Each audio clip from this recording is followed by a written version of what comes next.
Hello and welcome to another episode. We're here at Farina, the First City, once again. I never thought we'd be coming here this much, but turns out we are. So, what are we doing here? Well, this episode I think is going to be quite a special one, and one a lot of people might like. See, around Istan, basically, if you get really lucky when you go to an explorable area, he's only got a very, very small chance of ever appearing for you. But if you get lucky, you might find a certain someone. This man here, Bahltek. Now, I don't know what % chance he's got of spawning in an explorable area, but he definitely doesn't spawn all of the time, and he spawns in really obscure locations. So you can see here he's in Farina, like right in the middle of the city. And this guy just kind of appears places, and he's a real mystery, and it's my personal belief he's probably got quite a lot to do with the cancelled 4th campaign for Guild Wars, Utopia. So you can only speak to him once as well in each location. He appears in all different explorable areas, and depending on which one you find him in, he has different dialogue for you, which is really cryptic and confusing, and he speaks with big words that I'm sure I'm not going to be able to read properly, so just a warning there. But he's very cool, and once you've spoken to him the once, he refuses to speak to you again. He's actually a bit of an arsehole. I don't really like him that much, but he's a very cool character, and like I said in the last episode, I would be insane not to do an episode about him. So, this is the first place I chose to find him. This is my, second, third time looking for him, and he's actually managed to spawn for me this time. So, let's talk to him. So, hello, Bahltek. He says, "I am exceedingly preoccupied with contentious matters. Is this urgent?" So we can actually ask it, you know, he's not like a typical NPC, we can actually ask him different stuff. So we say, "Do you need any help? This is a dangerous region for someone travelling alone." He says, "Unlike weaker souls, I am able to safeguard my person without employing ungainly forged chichin and sharpened lengths of metal. I require none of your cumbersome aid, I assure you." So really try to think as we read through these. I'm not going to pick out all of it, but think of what he could be meaning when he says a lot here. So obviously here he's talking about weapons and armor, but there are some interesting things he hints at. So we say, "I was wondering why you're wandering through this area." Valid question. "How interesting for you." Okay, maybe you can take care of yourself. "Tell me, why are you here?" "You're still here? Pugh, I feel as though I'm conversing with an inebriated waterfowl. I see the penchant to prove oneself a nuisance is still a talent cultivated by simple folk. Very well, if it will extricate me from your unwanted attentions, there are items that hold certain archimetrical infusion. Sorry, you would say power. People understand the usage of this vixentious items, such as me, desire to obtain them for reasons you could not possibly understand. Trust me, your mind is just too small." So he reminds me a bit of an Asura, actually, just the way he says our mind here is too small. So he's talking about some kind of powerful item he was looking for here. You remember General Kayet came here looking for a powerful item, and she actually got it. She got those magical scrolls with information on Abaddon. So maybe that's what he's looking for. So why are you here? "I have temporarily ceased my trek at this particular locale because one of the indigenous quarries is in the process of excavating directly into the site of an ancient, well, never mind you what.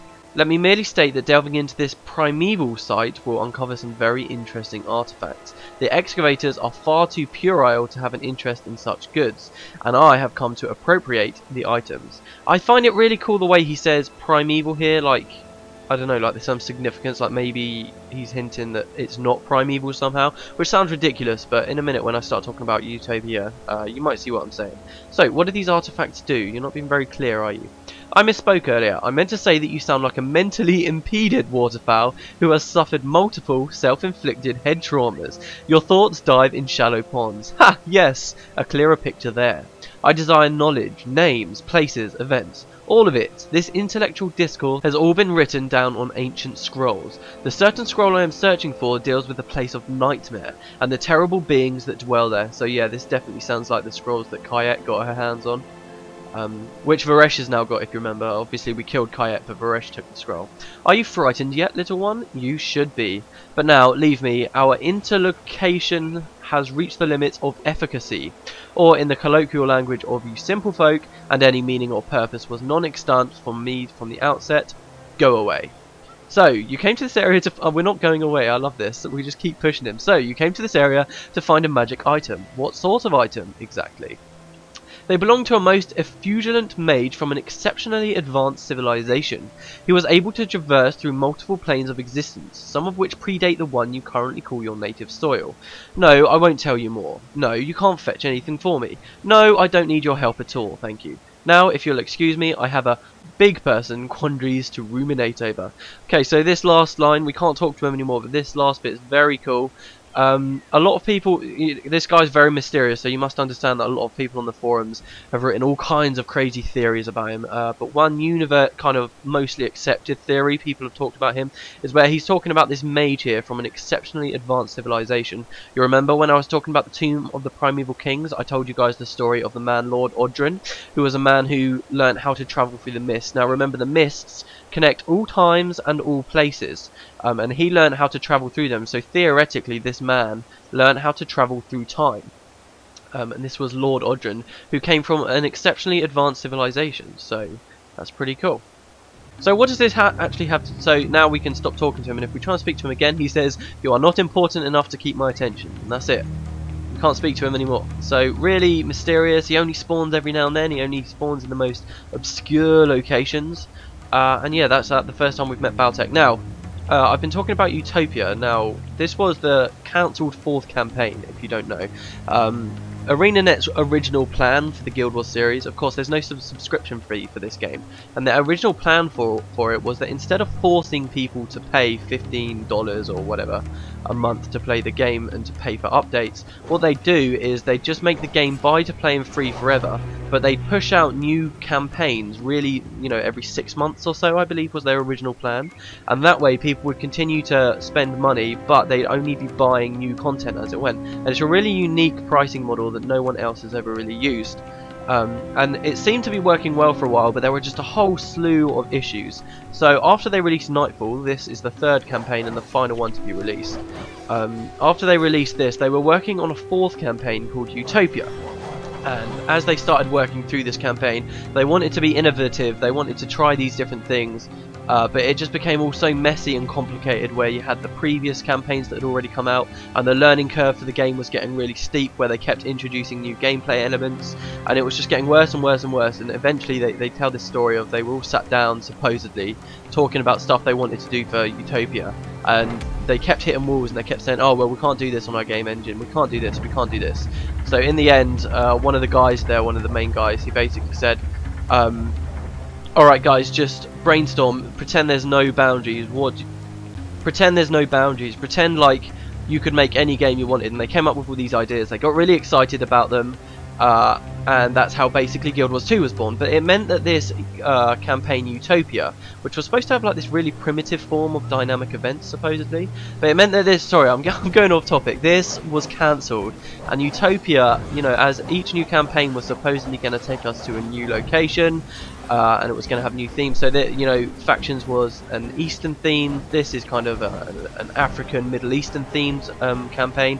Utopia was supposed to be an Aztec themed campaign, and a lot, as you also know, each new campaign, sorry, I really want to get to the point, but each new campaign came out with 2 new professions, and the 2 professions that were going to come out with Utopia were probably going to be a summoner class and something called a chronomancer. And for you guys who are sort of, you know, in the know-how, a chronomancer is someone who can manipulate time, and we saw lots of concept art and lots of stuff from this old campaign Utopia, and it all seemed to be about time travel and sort of going through the mists, and all that kind of juicy stuff. So what I'm saying is, here with Bahltek in particular, we're probably seeing hints that the developers put into Nightfall while they were developing it. Obviously they knew that they wanted to create Utopia while they were making Nightfall, and they were putting hints around. If you guys remember from Prophecies and from Factions, in those campaigns you could see hints for the later campaigns. So for instance, in Prophecies you could speak to like this NPC, I believe in Lion's Arch,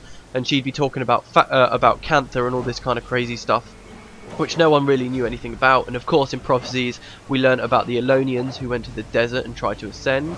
And then when Factions came out, there was that quest in the city about some Elonian mirrors. So they were, every time they released a campaign, they were dropping all these hints about future campaigns to come, and Bahltek looks like he's dropping all these hints about this future campaign. So he's talking about a region that no one has ever seen in the Guild Wars world. So it's really quite cool, and you know, he's talking about time and stuff there, so like maybe Farina was built by people in the future or something, and somehow in the next campaign we were going to see that civilization. He talks about Lord Odrin being from a very advanced civilization, all just these nice things, and we'll speak to Bahltek in his other locations in a minute. Cool, I've been talking a lot. So you might be wondering why I'm walking through the city here. Oh god, I went through a trap. No, no, no, no, no, no, no, no, no, no, no.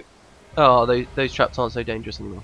Yeah, so you might be wondering why I'm wandering through the city, and that is because there's another very cool thing here out in Farina that I was so close, you guys have to understand. When I was coming here in the mission, I was so tempted to show you guys, but I didn't want to get too off topic, so I didn't. But you'll remember this place here where you could look out, and I pointed out that it looks like the concept art for the loading screen just there, and you've got the birds and stuff, and you look across. Well, and a lot of people don't really think very much of this, just be aware. But if you look out, you can see lots of clouds here, you see? And you keep looking at clouds, keep looking at clouds, hang on. That is not a cloud. If you look at that, that's actually a texture that's been put onto the skybox that is actually way out there, and it's a mountain. You can see a pretty clear view. Whenever you look out across Farina here, whenever you look out across these oceans, you can see this huge mountain. Now, if you really think about that, guys, that is one massive mountain. Now, some people say that this is just a skybox error. The people at ArenaNet, they put this in here and they didn't realise that was obviously this is all ocean out here. If you guys are familiar with the Tyrian world map, this is all ocean. You've got Cantha down here, you've got Tyria way up north. All out here is just ocean, and yet we see this huge, absolutely huge mountain that seems, as a lot of people have said, seems to be sort of fading in, maybe from a different dimension or something. And the theory goes that this huge mountain is another hint to Utopia. Now, now that alone wasn't really enough to convince me, but when Nightfall first came out, when you completed Nightfall, you completely finished the whole game for some really random crazy reason. On your world map, a tiny little black dot would appear about here, right about where the mountain looks like it is. It would just appear there. It was just a black dot that randomly appeared there. Now, once they announced Eye of the North, the black dot disappeared. Now, maybe that's because it was a bug and they just wanted to get out of the way, but I find it suspect that the second they announced Eye of the North and Guild Wars 2, when they cancelled Utopia, that's when the black dot also disappeared. You can't get it anymore, as far as I'm aware anyway. I tried completing the campaign on lots of different characters, but it just never seemed to happen, so I'm assuming you can't get it anymore. I think it must have been patched. But yeah, so you got this mountain, possible location for Utopia, kind of this insanely big. A lot of people have kind of related it to kind of like the Olympus of Tyria and stuff. So, but yeah, I think that's just something a lot of people should be aware of. You can actually see this exact texture when we go to corner. I might show you it. You can actually see that exact kind of skybox texture elsewhere, which kind of throws doubt on the whole thing. Maybe this was just an oversight from ArenaNet. But you know what? I like to be a bit imaginative. I like to hope that maybe that was a hint something. And you know what? Maybe in Guild Wars 2, after we've been back to Cantha, after we've been back to Alona in the first Guild Wars 2 expansions, you know what, maybe we will get to go there someday, if it exists. But that was something I really wanted to mention. You know, you've got all these hints about Lord Odrin and other realms and stuff, and possible references to Utopia, and you've also got this mountain here, so... but yeah, okay, whew, that was a long time in Farina. I hope I didn't bore you guys. Let's go to another location with Bahltek, and let's go to the Mittani Keys, because I love the Mittani Keys. Any excuse to go back. Now what I'm actually going to do, guys, is I'm going to cut it, because I could, you know, I could warp in 10, 15 times before he even spawns for me, so obviously you don't want to see that. So I'll cut it till we see him, and hopefully he's got some more cool stuff to say to us. There we go. Can you see him all the way out there? Yeah, so in the Mittani Keys, Bahltek is just stood out here in the middle of the ocean, just looking out at God knows what. He's actually looking directly in the direction of Cantha. I doubt that's relevant or anything though. But yeah. While I was actually, he's looking at the that statue of the Queen that was blamed for the Scarab Plague. Actually, if you think about it. Yeah, I was just editing the start and I realised I didn't point out the a very cool bit of what he says about the native soil. You know, he hints at other worlds older than Tyria, and he specifically says that you currently call your native soil. Now, if you guys have seen probably my prophecies. I didn't really talk about this in my factions, but in prophecies I certainly did. The humans aren't actually native to Tyria. This world that we're on, we're not native to it. What happened was about 1,200 years ago, the gods appeared and on this planet, and they started shaping it to however they liked, and they actually brought us humans to Tyria from a different world. We have no idea why they did it or what our original world was or anything like that, but we are basically aliens to Tyria, which is a very cool little plot point, which, yeah, I just wanted to mention for those of you who might not have known. Anyway, so yeah, Bahltek. What do you have to say this time, old... Oh, no, there we go. What do you have to say this time? Excuse me, were you attempting some form of human discourse? What brings an old man like you out to the Keys? Oh, for goodness sake, if I lie to you, will you go away? Very well. I need the sun. No, seriously, why are you here? I implore you to keep your voice to a less vexatious shrill. Why am I here? Fine, if it will make you move on. Water is powerful. More powerful, I'm sure, than you realise. It can be used as a mirror to see into places that are magically obscured. As you can see, we are surrounded by the viscous substance, and I happen to have a bowl. I will leave it to your dizzyingly vigorous intellect to put together that parcel of information to your own avail. Now, please, leave me alone. So, what is interesting about what he mentions here is the water, obviously. A lot about Nightfall. Abaddon, very, very minor spoiler, but Abaddon was the god of water. In fact, he was more the god of oceans, if you really want to go into it. But yeah, Abaddon was the god of water. So, you know, there's a lot about water and secrets and stuff in Nightfall. It's a bit of a theme here. But he is also talking about water as... sort of being a very magical substance. Now, there's two things you can really think about that. One is in Eye of the North, we'll be coming across a very ancient, very cool artifact called a scrying pool that sort of lets us see visions, and a lot of people argue that what he's mentioning there is a hint to the scrying pool in Eye of the North. But there's another thing to do with that mountain we saw. Perhaps he's talking about, you know, that mountain we saw is out on the water, isn't it? So maybe the water's somehow letting us see through to a different realm where there's this giant mountain. But yeah, so that's really what he's got interesting to say here. I just want to point out before I cut to find the next guy, to find him in the next place, which I believe is the Zehlon Reach. I just want to point out that this guy he's not just an enigma that ArenaNet have forgotten about. People have obviously asked the community managers a lot about Bahltek over the years, and whenever they've been asked about him, they say, we're not ready to talk about his story yet. They say stuff along those lines. We're not ready to talk about it yet. So, you know, we might be seeing him in Guild Wars 2. This story isn't a dead. He's not just a random thing that they're going to forget about. They seem to have a story to tell with him. And you know, if Bahltek is like Lord Odrin, you know, he very much seems a bit like Lord Odrin. Maybe he can also move through the mist like that. And if he can, then that means he can probably time travel as well.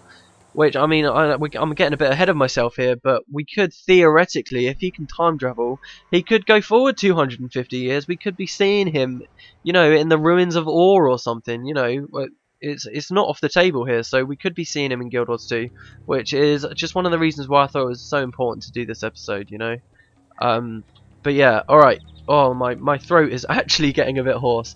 I'm going to start looking for him out in the Zehlon Reach. I believe he's well up north, looking out to this water this time, looking out towards the corner. So I will cut it. Yeah, hey, at long last I see him. It took me ages to get him to spawn this time. Really, really a long time. I must have zoned here about 10 times. But we're good, he's up there. So, what do you have for us this time? Again, he's looking out to water. There was a few theories I read about, like, he could be looking to different continents all the time. So, like, before he was looking towards Cantha and, you know, all that kind of stuff. And now he's looking to Corner. But it doesn't quite work, I don't think, anyway. So yeah, Bahltek, hello again. Oh my goodness, look at this. I'm an adventurer. And look, why, there's someone moving through the wilderness, obviously studying something important enough to warrant the expenditure of effort required to wrench them from their place of residence. Quick, whatever shall I do? I know, let's preambulate over to their locale and harass them with annoying and completely unrelated questions so they can't get any work done. Oh, goody goody. Patronising git. Sorry, I was just wondering why you were here. Here, yes, I know. Why am I here? Why am I not running around searching for shiny objects, killing helpless monsters, plying my trade as an adventurer to help the weak and defeat the big, bad, wicked, evil doers? I shall tell you if it only will make you go away. I've heard rumours of a spirit ship sighted just off the coast. Yes, an authentic, bona fide ghost ship. Why don't you swim out and visit it? No? Too bad. In any case, there are dimensions out there other than the one we currently inhabit. This ship is clearly an echo of one of those dimensions. I'm simply trying to gather the information as to why a spirit ship would be seen in this area. Did I say that simply enough for you? Good. Off you go. So, that's pretty cool. I have no idea what this ghost ship could be. People talk about it maybe being from Ore, and then people talk about it maybe being Corsairs and stuff. I don't really think it is a specific ship like that. I think, you know, maybe it's just something from another realm. One thing probably interesting to note is if you guys saw my play through the Deep with Guild Wars Buddy, we were talking about how sometimes the mists sort of seem to seep into the Tyrian realm, and here this could be a sign of the mist doing that again with this ghost ship appearing. Quite a cool plot. It's never explained. We never see a ghost ship, nothing like that. Closest to a ghost ship I guess we ever see is the Vizier back in Prophecy, summoning that one out of the depths at Sanctum K. Other than that, we don't really catch anything else, so that's what he has to say there. And then the last place he appears is down here in the Latenda Bog. I have no idea what he says here. I've actually personally never been down to see him here, and I can't remember what it says on Wiki. But there we go. I guess we'll find out together. Again, I'll cut it until we find him. I'm hoping I'll get him first time though. Please. Way, here we go. This one wasn't as bad as before, but it was still pretty bad. He took quite a while to appear. Alright, so this is the last time we're going to speak to him. And we don't even get to ask him anything. Alright, so oh, that's not messed it up, has it? Oh, that's messed it up. Oh, I've got to go find him again. Okay, so here we go. Alright, Bahltek. Let's do it.